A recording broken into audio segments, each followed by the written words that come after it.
We have a major update regarding the MGI All-Stars. Guys, you are not ready for this one. In a press conference held yesterday, Nawat said, let me correct one thing, even past winners, those who have already won major international crowns, if you want to compete, you can compete again, guys. So, I don't even know what to say about this, guys. I guess we're gonna have to do a part 3 of the nominations, guys, because there are so many queens that we need to add. So guys, drop your nominations in the comment section, okay? Not the ones that are already in part 1 and 2. Also, those of you who had nominated Rachel Gupta initially, in yesterday's press conference, guys, Nawat said Rachel Gupta can apply, Antonia Porchlet can apply, Peachy can apply. All of those queens, they can come. ไม่เห็นแปลกเลยฮะแอนโทเนียก็ชนะซุปตามาแล้วก็มาได้ไม่มีปัญหาได้หมดครับเอาไปฮะไปอ่ะเอาได้ครับนาโนก็มาได้มาได้ฮะก็ออสตาร์ไงถ้าคิดว่าเขายังมีความเป็นสตาร์เหลือก็มาได้เลยเราไม่ได้ว่ากันนะฮะ So in this video mga kapolitika is magbibigay tayo ng isang major na update information dito sa mga ganap na MGI All-Stars sa February 13. Dahil meron pong bagong announcement dito according sa mga discussions ng mga taga Thailand sa mga ganap nga na kompetisyon. So ang sabi nila ito daw ay talagang bardagulan ng mga contestant na kilala internationally pagdating sa mundo ng beauty contest. So meron kasing spoiler mga kapolitika kung ano yung maging setup at ano yung maging sistema ng MGI All-Stars, kasi ako rin personally is na nako-confuse rin ako dito sa mga maging winner nila, and of course hindi nila basta-basta ibibigay yung $1 million ng ganun na lang. Sabi ko nga ay kinakailangan pagtrabahuan yun ng maging winner, either sponsorship, live selling, or kung ano pa man. So according dito sa ating nabasa sa isang group, meron di umanong discussions ang mga Thai supporters ng Miss Grand International, at base dito ito daw yung mga napag-usapan. Narinig ko lang sa Thai pages at mga groups. Spoiler alert, sa MGI All-Stars inaalaw nila multiple countries to join pero hindi lahat pasok kahit nakapas ng application. Bali 4 challenges yung gagawin nila para makapasok daw. First, yung mag-represent sila ng self nila and how they represent themselves. Bali, merong judge team plus former queens plus Nawat and Teresa. Second, yung grace and friendliness nila mag-sell ng products or mag-market ng products. If hindi pasok sa cut, eliminated ang matira, papasok sa next round. Sponsored competition, at kung makapasok ka sa cut, official candidate ka na. Kaya open pageant siya kasi hindi na need ng national director para mag-represent ng bansa. It's for the candidate daw. The rest, except sponsored swimsuit competition, ay may judge na.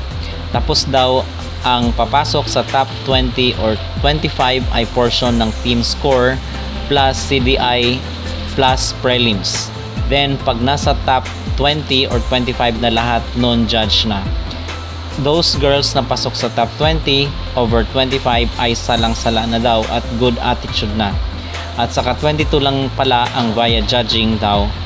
3 are coming from People's Choice, national costume, tapos may isang award pa para makapasok sa top 25. So medyo nakakalito itong kanilang explanation dito sa magiging sistema ng MGI All-Stars. Meron din tayong nabasa na yung maging winner para sa first edition ng MGI All-Star ay automatically napasok doon sa second edition para i-defend niya yung kanyang corona, para daw makukuha niya yung $1 million na yun.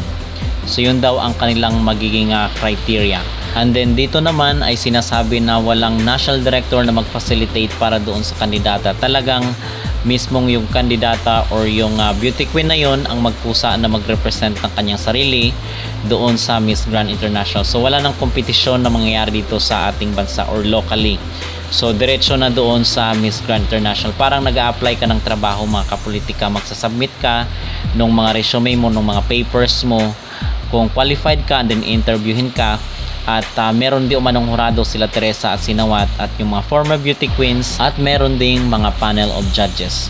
So kumbaga ay talagang yung finest of the finest ang hahanapin ng Miss Grand International. So siguro ay abangan na lang natin yung mga susunod na mga announcement at much better siguro kung magkakaroon ng interpreter itong Sinawat kasi minsan ay nami-misinterpret siya at minsan tayo ay nalilito rin dito kasi hindi naman siya fluent na magsalita ng Ingles. So much better kung merong magsalita in behalf of him. So nabanggit rin pala dito na kahit yung mga na-dethrone ay pwedeng sumali sa MGI All-Stars, which is I believe na imposibleng mangyari yun. At ang sabi naman ng iba ay baka daw pinaparinggan ni Nawat itong si Rachel Gupta na na-dethrone noong Miss Grand International 2024.